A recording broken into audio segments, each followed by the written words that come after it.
Hey, what's good, y'all? Hey, I just want to say real quick. Hey, if you're not juicing, you losing.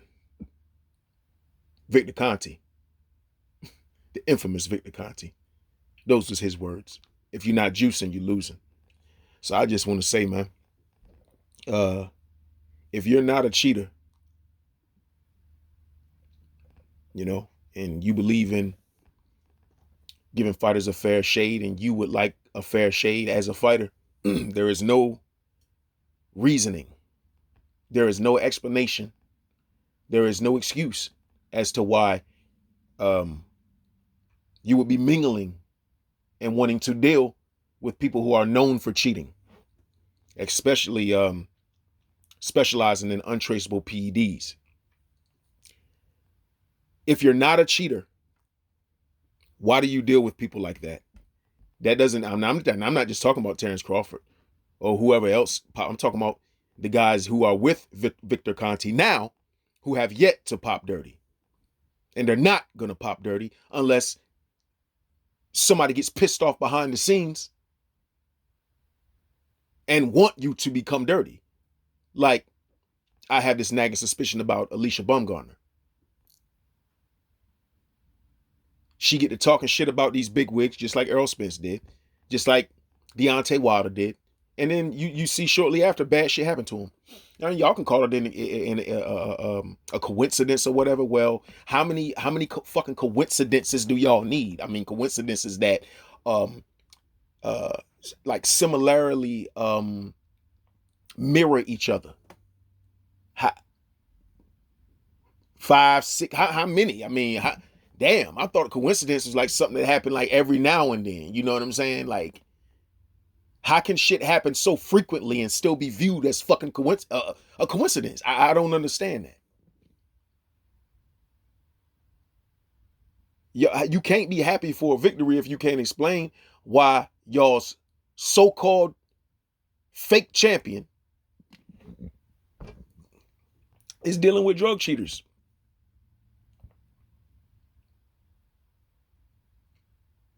Why does Devin Haney deal with Victor Conti?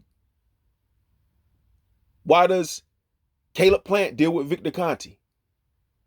Why does Demetrius Andrade deal with? Why was Mikey Garcia dealing with? Man, we can go on forever. Why, and a lot of these guys had some real serious power going on too. You know what I'm saying? It just so happens the more skilled a fighter is, the more it enhances the fighter. Terrence Crawford was arguably already, in my opinion, he was already more skilled than Errol Spence as far as being versatile. Then you give him some super serum? Come on, man. The man could have beat Earl off. He could have beat Earl without that shit. He could have beat him. It would have been a hell of a lot harder, a lot grueling fight, but he could have pulled it off. He didn't want to go through that. He didn't want to go through none of that shit. He wasn't trying to feel none of that shit. And they made it to where Earl's punches would be weak. They made it to where all his punches would be strong, and that Earl would have no punch resistance and that he would have all the punch resistance. Is that not exactly what took place in the fight? Earl can't take punches now, y'all. And you saw Earl bleeding. You never saw him bleeding, and he was bleeding from 3 places: his mouth and both nostrils.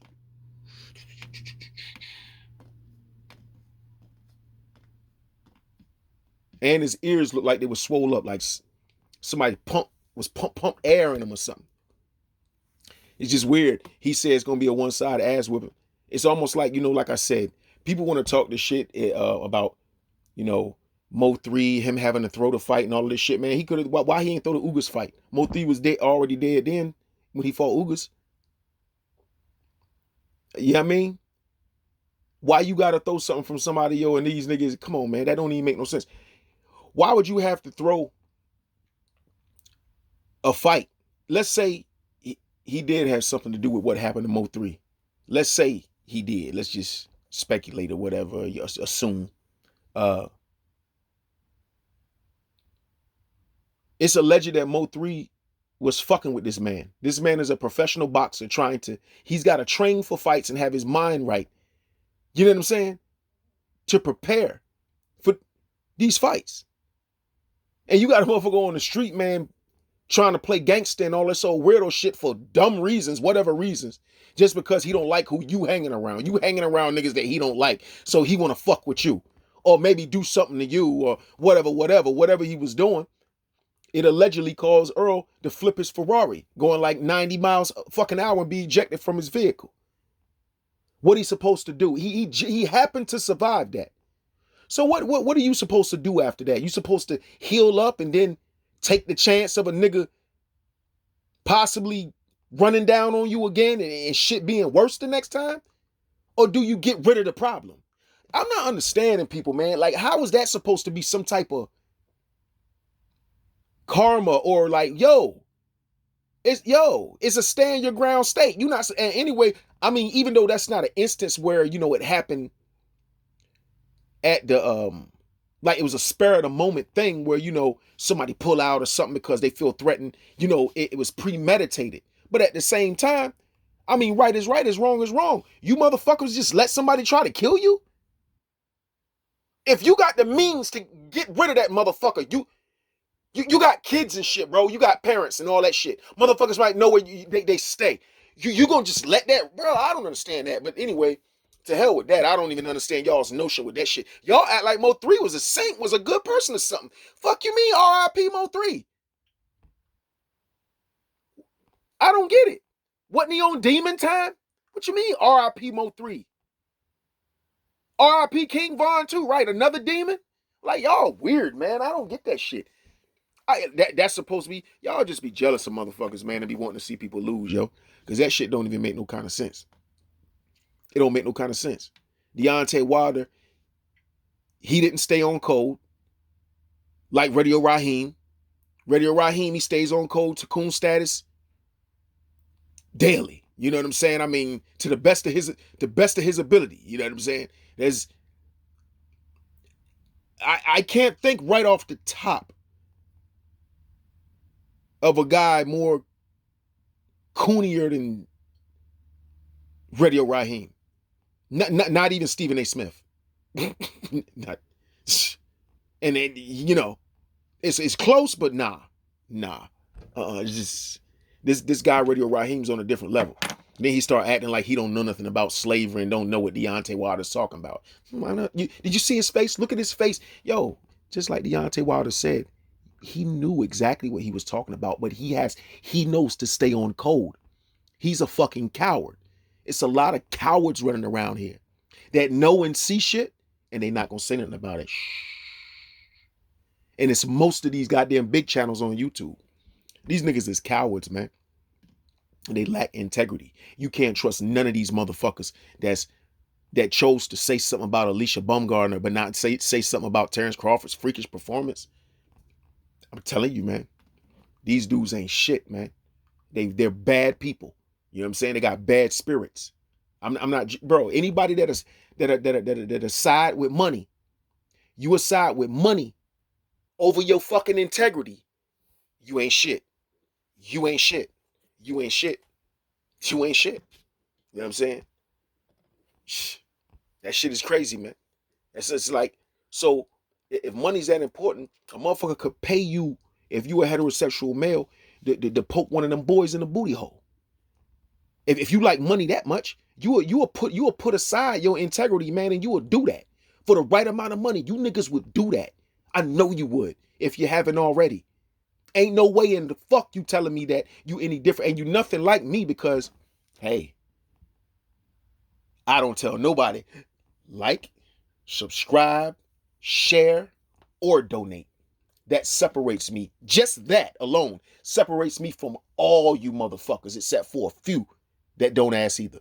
And that's a selective few, a very selective few. It's motherfuckers that's up, I mean really up already, and they still be begging like a motherfucker. Like, they get donations every day. Refresh the super chat. Come on, man. I mean, y'all like, ain't nobody donating, ain't nobody, like, come on, bro. You get donations every day. Damn, dude. You know what I mean? I mean, what you want the people to take care of you? You know what I mean? You want them to take care of you, and you call it supporting the channel by taking care of you and paying all your bills for you? You call that supporting the channel? Sound like they're supporting you. You know what I'm saying? Hey man, he support this man so he can feed his family. Look, feed his family. He never shows himself taking his family out nowhere. None of these niggas. You see what I'm saying? They feeding their family, but there's no pictures of no videos of them and no barbecue, no nothing. Nothing with the family. Never. Just these niggas in front of a fucking computer screen. Tell me I'm lying. But they feeding their family. But every time you turn around, they showing you a new whip they got. They feeding their family, homie. But every time you turn around, they showing you a game room. Or they showing you some shit they done did to their yard. You know what I'm saying? Some shit they done invested in, or showing you some money, or showing you something that they done made from an investment or something like that. Just to brag, for bragging rights. But they feeding their family. And when you don't give them no money, you stopping them from feeding their family. See how it go?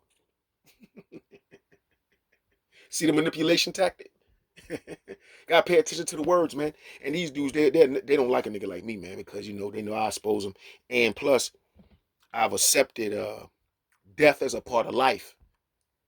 And so it ain't much that you can say or much that you can do to make me waver in the way that I view shit. Because I know I wasn't put here to live forever. So you can't threaten me with death or nothing. Yeah. Yeah. Yeah. Like Arnold Schwarzenegger said, you kill me, I'll be back. I'll be back later. In a different body, but hey, I'll be back.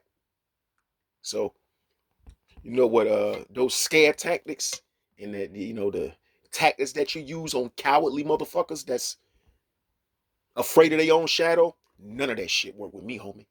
None of it. You can try me if you think I'm bullshitting. I don't give a fuck. It is what it is, man. If you had a clue of the shit that I've been through and survived, you wouldn't even try me, homie. None of you motherfuckers. You wouldn't believe it if I told you. So, like I said, never judge a book by its cover. You know what I'm saying? Never underestimate anybody. Because I damn sure don't. I underestimate no one. I don't give a fuck if it's a midget. If a midget tell me, hey man, when I see you, it's on, I'm taking that midget serious. You understand me? Yeah. Oh, I done seen some shit. Yeah, I mean, I ain't. But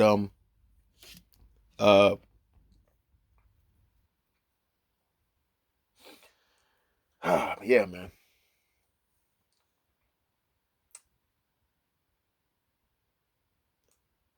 You got people talking about Earl Spence.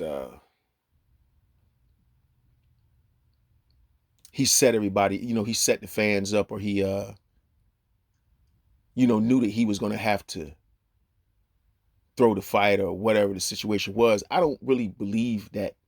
The reason why I don't believe it is because who agrees to getting hit with loaded gloves and shit and having your opponent on juicy juice? You can die like that. So who would agree to that shit? I'm not saying it can't happen, but that's a hell of a fucking thing to fucking agree to, not even knowing if you're gonna be able to enjoy your profit.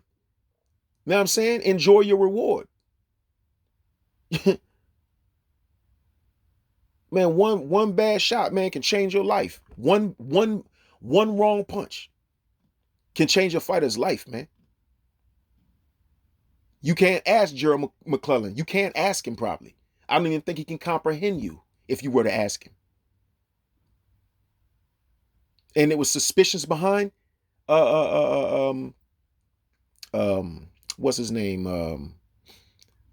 It was suspicious behind Nigel Benn, which is Conor Benn's father, being juiced up. He acted like he fainted after the fight so they wouldn't test him. I need y'all to look that up. Look at what he did to Gerald McClellan. He never did that to nobody else.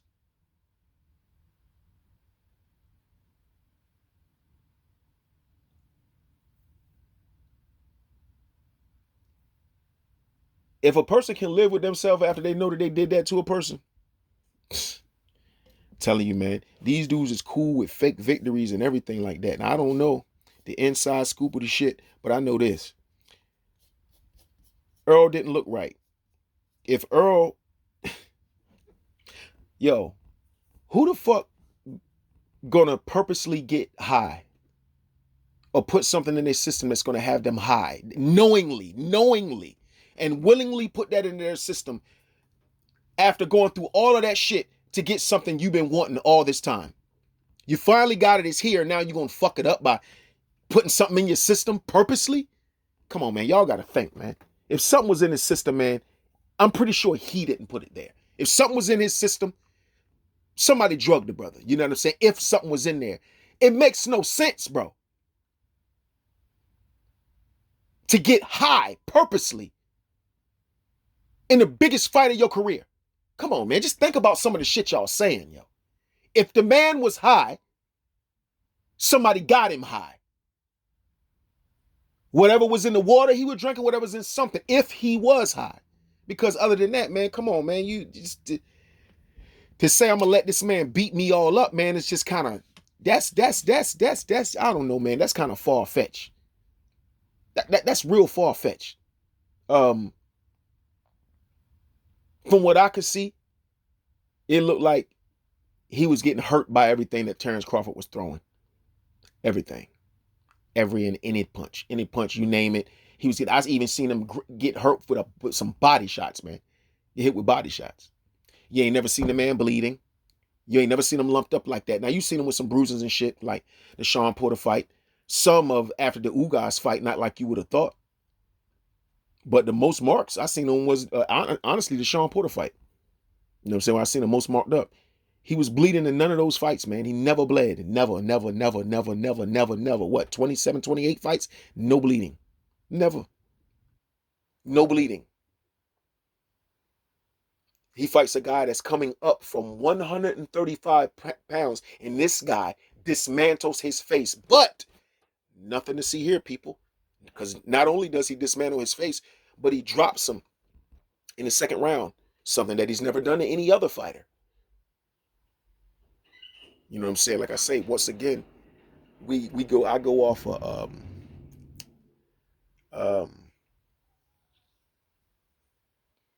I go off of resumes and the history of a fighter and what they're known for doing.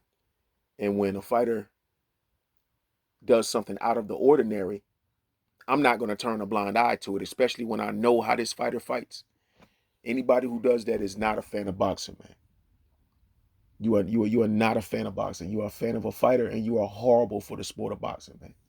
It's people like y'all that refuse to speak out on this shit is what's going to cause one of these fighters to die in the ring at the end of the day. Black Dr. Phil, I'm out, man.